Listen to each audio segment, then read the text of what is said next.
Healing या recce आत्मीय ऊर्जा, ब्रह्मांडीय ऊर्जा हमारे पास हमेशा रही है, हम समझ नहीं पाते हैं।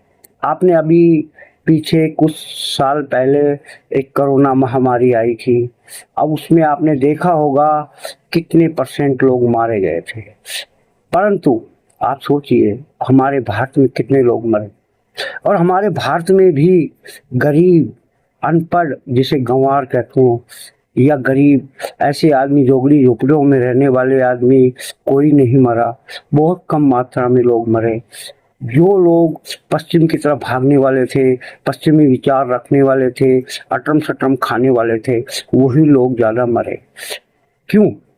क्योंकि हमारे अंदर आत्मीय ऊर्जा, ब्रह्मांडीय शक्ति बहुत पहले से विद्यमान थी। उसी आत्मीय ऊर्जा और ब्रह्मांडीय शक्ति से ही हम लोग सब बचे हैं। आपने भी देखा होगा बहुत दवाएं आई, बहुत किट चली, उसके बाद भी सरकार को ये घोषणा करनी पड़ी कि अपनी रोग प्रतिरोधक शक्ति बढ़ाएं, काढ़ा पिए, स्वस्थ रहें। इसका मतलब क्या था कि हमें उस ब्रह्मांड से जुड़ने के लिए प्रेरित किया जा रहा था कि आप नेचुरल जिंदगी जीना स्टार्ट करें। आपके अंदर ब्रह्मांडीय ऊर्जा पुनर्जागृत हो जाएगी और आप बचे रहेंगे। तो खतरनाक बीमारियों से जब हम बच सकते हैं तो कैंसर, डायबिटीज, शुगर वगैरह वगैरह क्या है, कुछ भी नहीं। अगर हम आत्मीय ऊर्जा जागृत करें तो हमारे शरीर से तमाम रोग दूर हो सकते हैं। जानिए, समझिए और रेकी कीजिए, हीलिंग कीजिए। अपने आप को, अपने हाथों को जगन्नाथ बनाइए। बहुत ही सुंदर व सरल विधि है। जो हम सोए हुए हैं जाग जाएंगे। हमें ध्यान करना है। ध्यान करके अपने चक्रों को जागृत करें, ब्रह्मांड से वो ऊर्जा वापस लें जिसको हम भूल चुके हैं। वो ऊर्जा तो मिल ही रही है, परंतु हम उसको ले नहीं पा रहे हैं। अब उसको लेने का समय आ गया है। ये प्रकृति का नियम है। प्रकृति में जब जब बदलाव होता है, प्रकृति खुद इंतजाम कर देती है।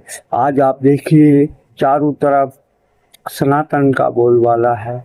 हर जगह, हर जगह, हर समय यही बातें हो रही है कि अपने चक्रों को कैसे जागृत करें, अपने रोग प्रतिरोधक शक्ति को कैसे बढ़ाएं, अपनी आत्मीय ऊर्जा को कैसे सुदृढ़ या सत्यता की ओर ले जाएं।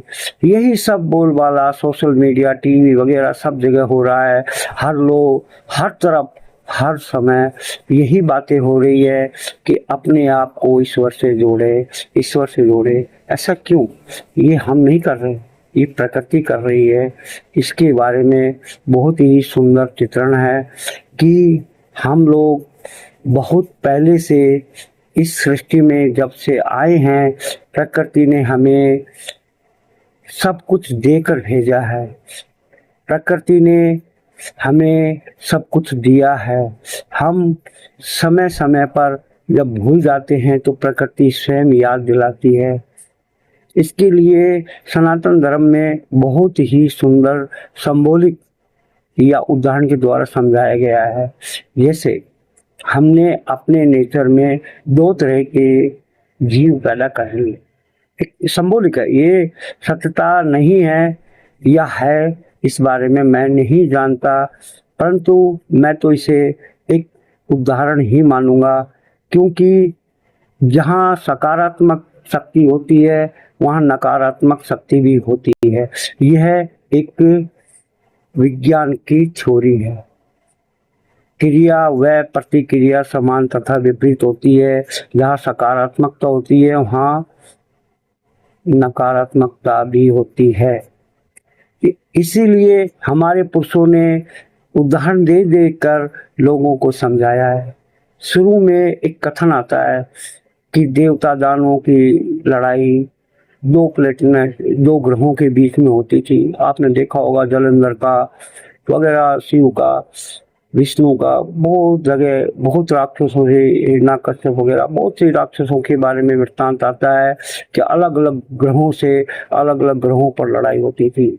जब देवता दानव अलग अलग रहते थे, दूर दूर रहते थे। त्रेता युग में वही देवता दानव करीब आ गए, वो अलग अलग देशों में रहने लगे। एक ही पृथ्वी पर, एक ही सृष्टि में, एक ही जगह रहने लगे, अलग अलग देशों के रूप में।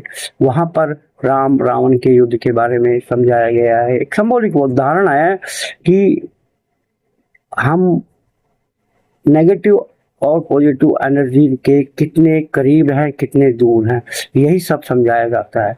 द्वापर युग में देवता दानव एक घर में आ गए, जैसे पांडव कौरव। अब कलयुग में वही देवता दानव एक ही शरीर में विद्यमान हैं, एक ही शरीर में रहते हैं। अब ईश्वर, प्रकृति, भगवान उसको कैसे दूर करे या कैसे ठीक करे, उसके लिए ही सब ये चर्चाएं हो रही है।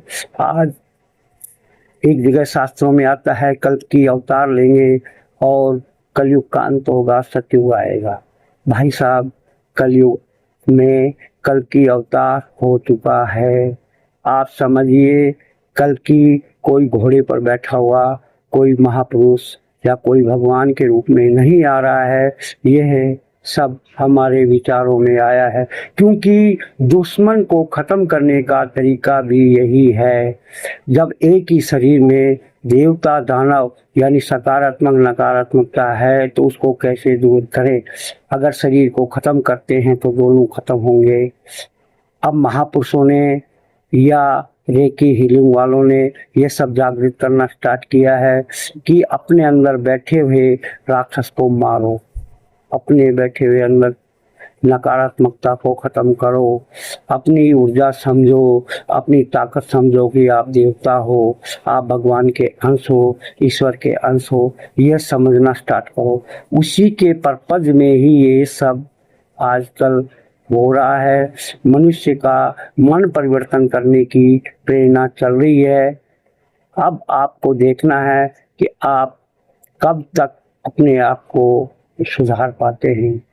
कहते हैं कल की अवतार लेंगे।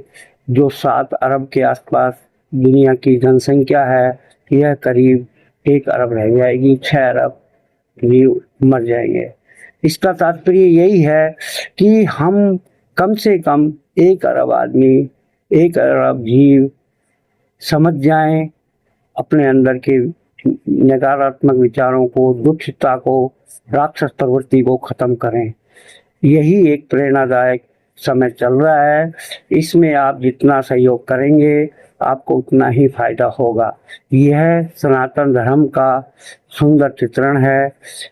फर्क इतना है कि लोग अंधविश्वास समझते हैं या अपने मन की प्रवृत्ति। जिंदा वही रहता है संसार में, नाम उसी का रहता है जो सत्य मार्ग पर चलते हैं। आपने किसी भी धर्म में, किसी भी संप्रदाय में, किसी भी पंथ में हमेशा सत्य को ही जिताया है। यह शास्त्र का कहना है, यह सभी शास्त्रों का कहना है कि हमेशा सत्य जिंदा रहता है। तो अब वो समय आ गया है, जितनी भी मनोवृत्तियां, नेगेटिविटी या नकारात्मक जो फैली हुई है, इसको दूर करें। इसलिए बार बार हीलिंग पर, सकारात्मकता पर, आत्मीय ऊर्जा पर जोर दिया जा रहा है। हम बार बार कहते हैं यूनिवर्स से ये मांगो, पानी का गिलास सामने रखो, उससे विष मांगो, चांद तारों से विष मांगो। इसका मतलब क्या है? इसका मतलब यही है कि हम अपने ब्रह्मांड से जुड़ जाएं, क्योंकि हम ब्रह्मांड के ही अंश हैं। ये समझना बहुत जरूरी है। हम कहाँ से आए, कभी आपने सोचा है? हम उसी एक ताकत के, उसी एक शक्ति के अंश हैं जो आज संसार में दुखी हो रहे हैं, क्योंकि हम अपने आप को उस ताकत से अलग कर चुके हैं। उस ताकत से जुड़ने का माध्यम अपनाएं, कोई भी अपनाएं, किसी भी धर्म में अपनाएं, किसी भी तरीके से अपनाएं, ईश्वरीय सत्ता से जुड़ जाएं। इसी में ही सबका भला है, अपना स्वयं का भला है। जय हिंद, जय भारत, जय सनातन।